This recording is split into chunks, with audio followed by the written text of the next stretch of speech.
Hey, എവിടേക്കാണ് പോകുന്നത്? എന്റെ പേര് അഭിമന്യു. ഞാനും ഈ പിറന്നാൾ പാർട്ടിയിലെ ഗസ്റ്റാണ്. ഗൈസ്, ഈ പിച്ചക്കാരൻ പറയുന്നത് കേട്ടോ? അവനും ഇവിടുത്തെ ഗസ്റ്റ് ആണത്രേ.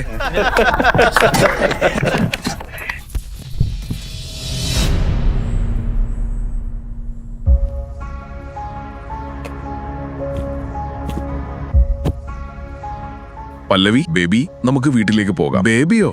പല്ലവി, നിനക്ക് ഇയാളെ അറിയാമോ? ഇല്ല. ആരാ ഇത്? എനിക്കറിയില്ല. ആരാണിവൻ? Who are you? അത് കേട്ട് അഭിമന്യു ഞെട്ടിപ്പോയി. പല്ലവി അഭിമന്യുവിനെ അപമാനിക്കുന്നത് ഇതാദ്യമല്ലായിരുന്നു. പല്ലവി, നമുക്ക് പോകാം. ഏയ് പിച്ചക്കാരാ, പുറത്തു പോടാ. സെക്യൂരിറ്റി, ഇവനെ പിടിച്ച് പുറത്താക്ക്. അതേസമയം പിറന്നാൾക്കാരനായ വർമ്മ അവിടെ എത്തി. ആൾക്കൂട്ടത്തിനിടയിൽ അഭിമന്യുവിനെ അദ്ദേഹം കണ്ടു. അഭിമന്യുവിനെ തന്റെ പാർട്ടിയിൽ കണ്ടതോടെ വർമ്മ ഞെട്ടിപ്പോയി. അഭിമന്യു സാറേ, നിങ്ങളിങ്ങോട്ട്. ഇതെന്റെ ഭാഗ്യമാണ് സർ. ദയവായി സർ, അകത്തേക്ക് വരൂ. Please please.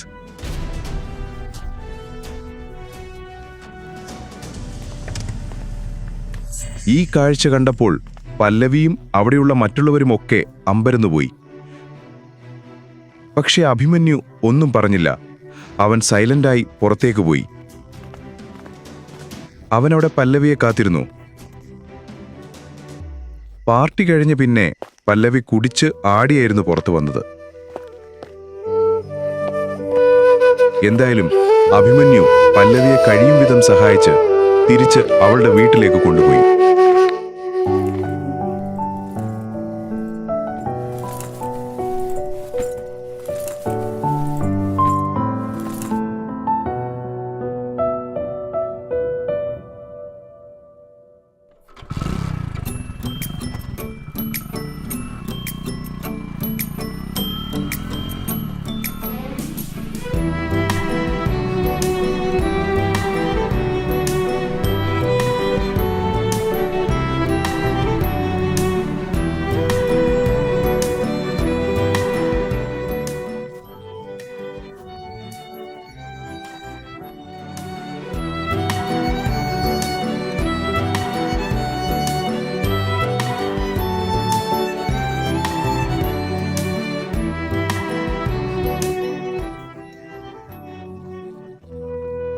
അവൻ ഭാര്യ വീട്ടിലാണ് താമസിക്കുന്നത്. അവിടെയുള്ള എല്ലാവർക്കും അവനെ കളിയാക്കുന്നത് പതിവായിരുന്നു.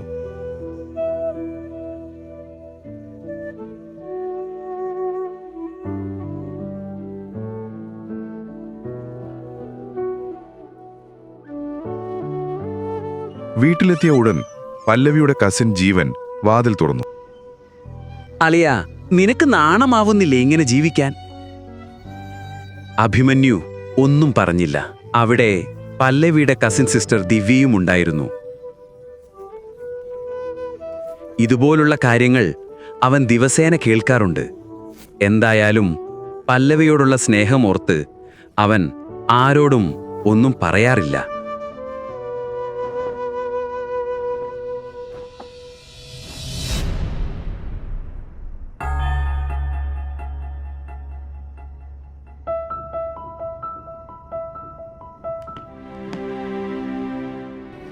ഭിക്ഷാടകൻ തന്നെ. ഇങ്ങനെ ഒരുപാട് സഹിച്ചിട്ടും അഭിമന്യുവിന് ഇതൊക്കെ സഹിക്കാൻ വലിയൊരു കാരണമുണ്ടായിരുന്നു.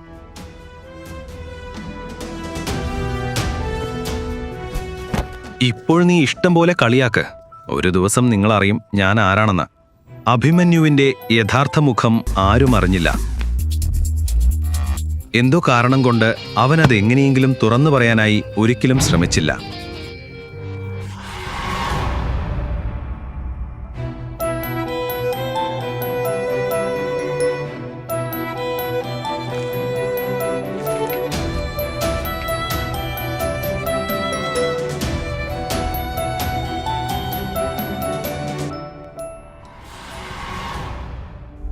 വീട്ടിലവർ മാത്രമല്ല, പല്ലവിയുടെ അമ്മ മാലിനി പോലും അവനെ തള്ളിപ്പറഞ്ഞു. അവർ പല്ലവിക്ക് ഡിവോഴ്സ് ചോദിക്കാൻ തന്നെ അവനോട് ആവശ്യപ്പെട്ടു.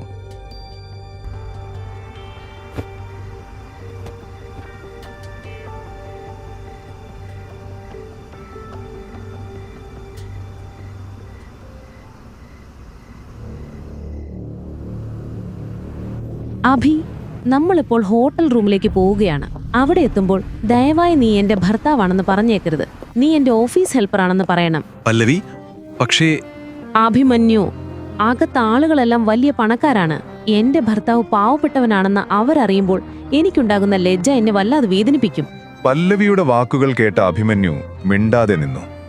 ഇതാദ്യമായല്ല ഇയാൾ ഈ കൂട്ടത്തിൽ നിസ്സഹായനായി നിന്ന് പൊറുക്കുന്നത്.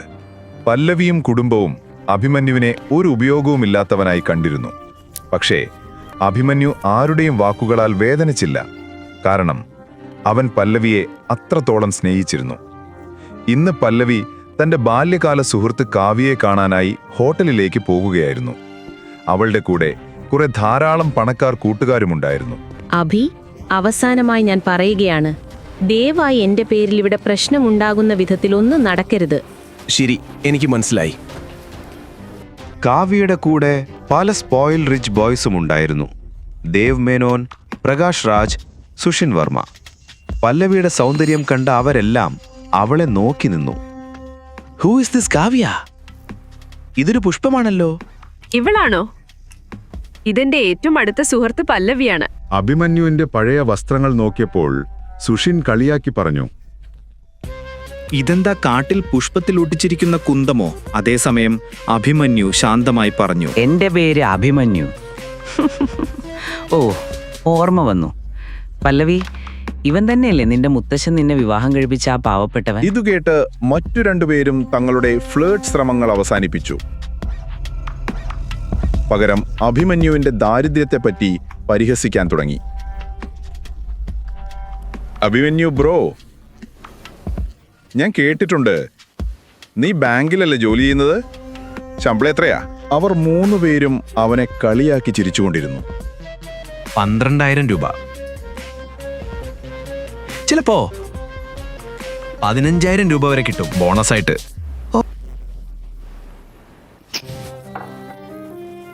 വലിയ ശമ്പളമല്ലേ? ഞാൻ എൻ്റെ ജ്വല്ലറിയിലെ അക്കൗണ്ടന്റിന് അതിൻ്റെ ഇരട്ടിയാണ് ശമ്പളം കൊടുക്കുന്നത്.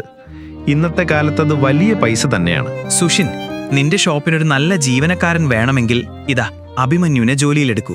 അവൻ ഭയങ്കര ശാന്തനുമാണ് തോന്നുന്നു. അതെ അതെ, ഞാൻ 20,000 മുതൽ 25,000 വരെ ശമ്പളമാവും വാഗ്ദാനം ചെയ്യുക. അഭിമന്യു ബ്രോ, നിനക്ക് വേണമെങ്കിൽ നാളെ തന്നെ ജോയിൻ ചെയ്യും. ആർക്കാണ് അവർ ജോലി ഓഫർ കൊടുക്കുന്നത്? അഭിമന്യുവിനോ? അവൻ ആഗ്രഹിച്ചാൽ ഈ 3 പേരെയും ഒറ്റ ദിവസം കൊണ്ട് വാങ്ങാൻ കഴിയുന്ന ആളാണവൻ. പക്ഷേ പല്ലവിക്ക് പോലും അതറിയില്ലായിരുന്നു. അവന്റെ യഥാർത്ഥം ആരും അറിഞ്ഞില്ല. അഭിമന്യുവും അതൊന്നും ഇവിടെ വെളിപ്പെടുത്താനും ആഗ്രഹിച്ചില്ല. സുഷിൻ സാറേ, ഈ ഓഫർ തന്നത് വലിയ കാര്യമാണ്. നിങ്ങൾ എന്നെ ഇങ്ങനെ പരിഗണിച്ചെന്നതിൽ നന്ദിയുണ്ട്. എനിക്ക് ജ്വല്ലറിയെക്കുറിച്ച് വലിയ പരിചയമില്ല. ഞാനിവിടെ പല്ലവിയോടൊപ്പം വന്നതാണ്. അഭിമന്യുവിന്റെയും ആ പണക്കാർ ചെക്കന്മാരുടെയും സംസാരം കേട്ട് ദേഷ്യം വന്ന പല്ലവി അവിടെ നിന്ന് പോയി.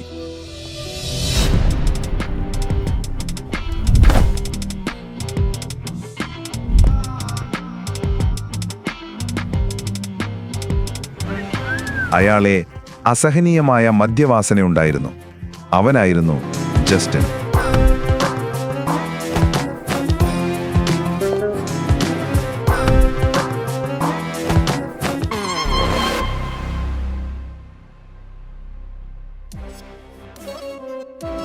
ഇതിന്റെ മറുപടി എങ്ങനെയായിരിക്കുമെന്ന് ഞാൻ കാണിച്ചു തരാം നിനക്ക്.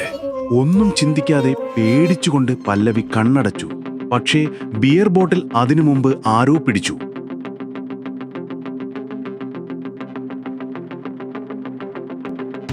നീ കുടിച്ചിട്ടുണ്ട്. പക്ഷെ നിന്റെ നല്ലതിനായി ഞാൻ പറയുകയാണ്, എന്റെ ഭാര്യയോട് അപമര്യാദയായി പെരുമാറിയതിന് ഇപ്പം മാപ്പ് പറയ്. നീ എനിക്ക് നേരെ കൈ ഉയർത്തിയോ? ഇപ്പൊ കാണിച്ചു തരാം ഞാൻ എത്രമാത്രം കുടിച്ചിട്ടുണ്ടെന്ന്. അഭിമന്യുവിന്റെ ഈ പ്രതികരണത്തിൽ പല്ലവി ഞെട്ടിപ്പോയി. പല്ലവിക്ക് അവരുടെ കണ്ണുകളെ വിശ്വസിക്കാനായില്ല. അപ്പോൾ തന്നെ ദേവ് മേനോനും പ്രകാശ് രാജും ശബ്ദം കേട്ട് ഓടിയെത്തി. ഈ കുടിയൻ എന്റെ മേൽ കൈവയ്ക്കാൻ നോക്കി. പല്ലവിയുടെ ഈ വാക്കുകൾ കേട്ടപ്പോൾ ദേവ് മേനോന്റെ കണ്ണിൽ തീ തെളിഞ്ഞു. പല്ലവിയെ കയ്യിലെടുക്കാൻ ഈ അവസരം അവൻ ഉപയോഗിച്ചു. ഈ ഹോട്ടൽ അവന്റെ സ്വന്തമായതിനാൽ അവൻ അവിടെ അവരെ അടിച്ചിട്ട് ഹീറോ ആകാൻ ശ്രമിച്ചു. നിനക്കെങ്ങനെ പല്ലവിയോട് ഇങ്ങനെ പെരുമാറാൻ ധൈര്യം വന്നു? നിന്നെ ഞാൻ കൊല്ലും. ഇവർ 2 പേരും എപ്പോഴും എൻ്റെ ഭാര്യ പല്ലവിയെ ഇംപ്രസ് ചെയ്യാനാണ് ശ്രമിക്കുന്നത്. അതിനാണ് ഈ ആളെ അതിര് കടന്ന് അടിക്കുന്നത്. ഒരൊന്നുറപ്പാണ്, ഇയാളെ സാധാരണ മദ്യപാനിയായി കാണാൻ കഴിയില്ല.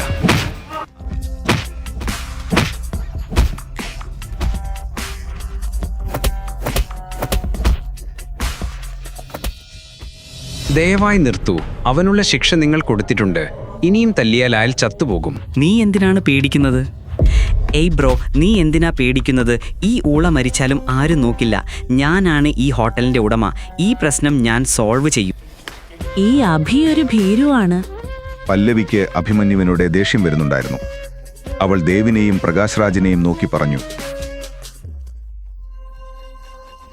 മതി, ഇനി അവനെ വിട്ടേക്ക്.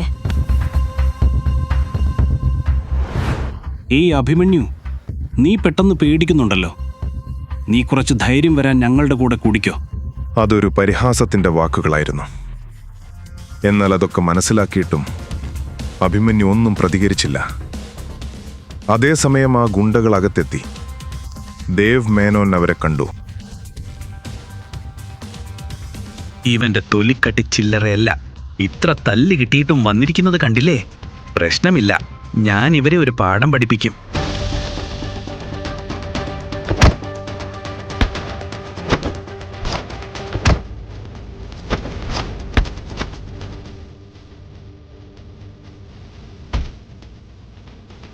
ദേവ് മേനോൻ സാധാരണ പോരാളിയല്ല, കരാട്ടയിൽ ബ്ലാക്ക് ബെൽറ്റ് നേടിയവനാണ്.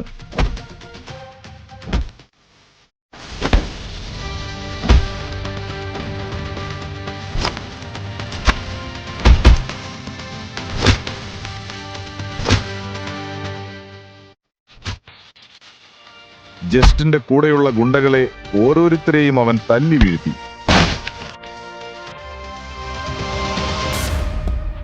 അവൻ ആ സംഘത്തോട് പറഞ്ഞു, നിങ്ങൾക്കൊന്നും ഗുണ്ട എന്ന് പറയാൻ യോഗ്യതയില്ല. വാവ് വാവ് ദേവ്, അത് പൊളിച്ചടക്കി. ഇനി ഇവന്മാർ പ്രശ്നത്തിന് വരില്ല. പല്ലവി, കാവ്യ, നിങ്ങൾ ഓക്കെ അല്ലേ? പല്ലവി, കാവ്യ ഇരുവരും തലകുലുക്കി ഉത്തരം പറഞ്ഞു. പല്ലവിയുടെ കണ്ണുകളിൽ പ്രശംസ കാണണമെന്ന് ദേവുമേനോൻ ആഗ്രഹിച്ചു. എന്നാൽ അവളുടെ കണ്ണുകൾ ഒന്നും ചെയ്യാതെ ഗുണ്ടകളെ നോക്കി നിൽക്കുന്ന അവളുടെ ഭർത്താവ് അഭിമന്യുവിലായിരുന്നു. ഇത് കണ്ട് ദേവുമേനോന് ദേഷ്യം വന്നു. ഈ ഗുണ്ടകളെ എന്താണ് ചെയ്യേണ്ടത്? ആരോടെങ്കിലും വിളിച്ചു കൊണ്ടുപോകാൻ പറയണോ? വേണ്ട, അതെന്റെ സ്റ്റാഫ് നോക്കും. നിങ്ങൾ രണ്ടുപേരും പുറത്തേക്ക് വരൂ. സുഷിൻ അതെല്ലാം വെറുതെ പറഞ്ഞതായിരുന്നു. അതൊന്നും ചെയ്യാനുള്ള ധൈര്യം അവനുണ്ടായിരുന്നില്ല.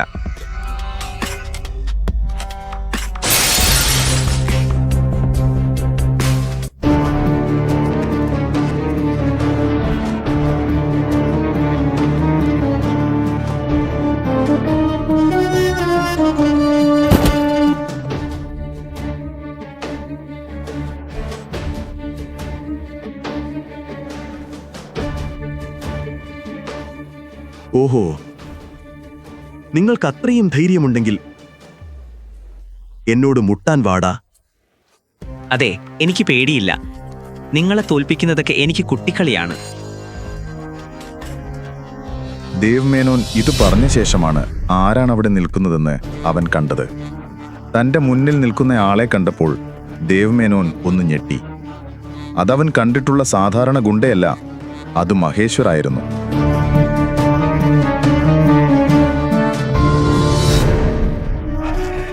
അവരുടെ കണ്ണുകളിൽ ഒരുതരം തിളക്കമുണ്ടായിരുന്നു. അത് കണ്ടിട്ട് ദേവ് മേനോനും കൂട്ടുകാർക്കും മരണം തേടി വരുന്നതുപോലെ തോന്നി.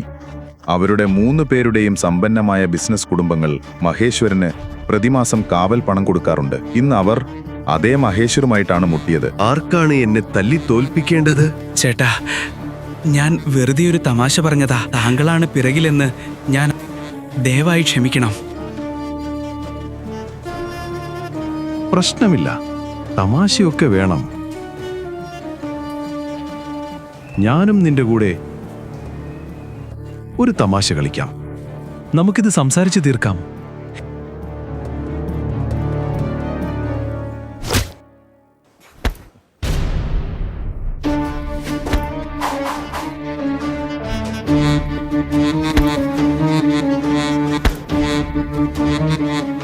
എങ്ങനെയുണ്ട് എന്റെ തമാശ? കരാട്ടയിൽ ബ്ലാക്ക് ബെൽറ്റ് നേടിയ ദേവ് മേനോൻ നിലത്ത് വീണ് നെഞ്ചിൽ പിടിച്ച് വേദന കൊണ്ട് അലറി വിളിച്ചു. സുഷിനും പ്രകാശിനും അത് വിശ്വസിക്കാനായില്ല. ഇരുവരും മുട്ടുകുത്തി നിന്നു. എല്ലാവരും വേദനയിൽ കരയുകയാണ്.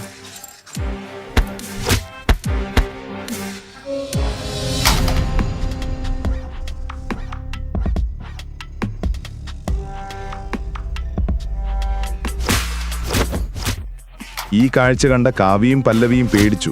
അവർക്കൊന്നും മനസ്സിലായില്ല. എന്നാൽ പല്ലവിക്ക് ഒരു കാര്യം വ്യക്തമായി. ഈ 3 പേർ കാരണം അവൾ വലിയ പ്രശ്നത്തിലായി എന്ന്. തന്റെ ചുറ്റും നടക്കുന്നതെല്ലാം മഹേശ്വർ ആസ്വദിച്ചു. എനിക്കറിയാമായിരുന്നു അയാൾ ഒരു സാധാരണ മദ്യപാനിയായ ഗുണ്ടയല്ലെന്ന്. പക്ഷേ മഹേശ്വറിനെ പോലെ ഒരാൾ അവനു പിന്നിൽ ഉണ്ടാകുമെന്ന് പ്രതീക്ഷിച്ചില്ല. പക്ഷെ പല്ലവിയെ ആരും ഉപദ്രവിക്കാത്തിടത്തോളം നേരം ഞാനിതിൽ ഇടപെടില്ല. മഹേശ്വർ മറ്റു 3 പേരെ ശ്രദ്ധിച്ചില്ല. അയാൾ ഈ 3 സ്പോയിൽഡ് റിച്ച് കിഡ്സിനെ തല്ലിക്കൊണ്ടിരുന്നു. 1 മിനിറ്റ്. അവന്റെ കൈയും കാലുകളും ഒടിച്ചേക്ക്. അതിനുശേഷവും അവന്റെ നാവ് പൊങ്ങിയാൽ, അവൻ മരിച്ചാൽ അവന്റെ സമ്പന്നനായ അച്ഛന് 2 കോടി രൂപ കൊടുക്കണം.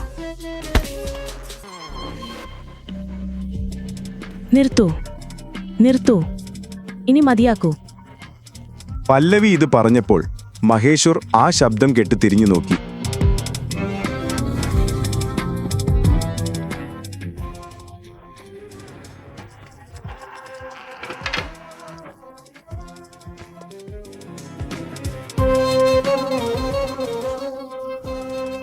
അഭിമന്യു സാർ. അവന്റെ കണ്ണുകൾ വലുതായി. സ്വന്തം കണ്ണുകൾ അവന് വിശ്വസിക്കാനായില്ല. ഇവിടെ നിന്ന് പോകാം.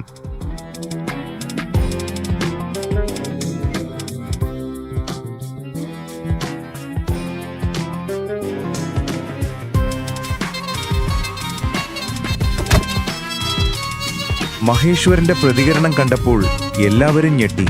അഭിമന്യുവിനെ കണ്ടപ്പോൾ മഹേശ്വർ എന്തിനാണ് പകച്ചത്? മഹേശ്വർ അവന്റെ ഗുണ്ടകളെ കൂട്ടി പെട്ടെന്ന് സ്ഥലം വിടാനൊരുങ്ങി. ഇവർ തമ്മിൽ മുൻപ് പരിചയമുണ്ടോ?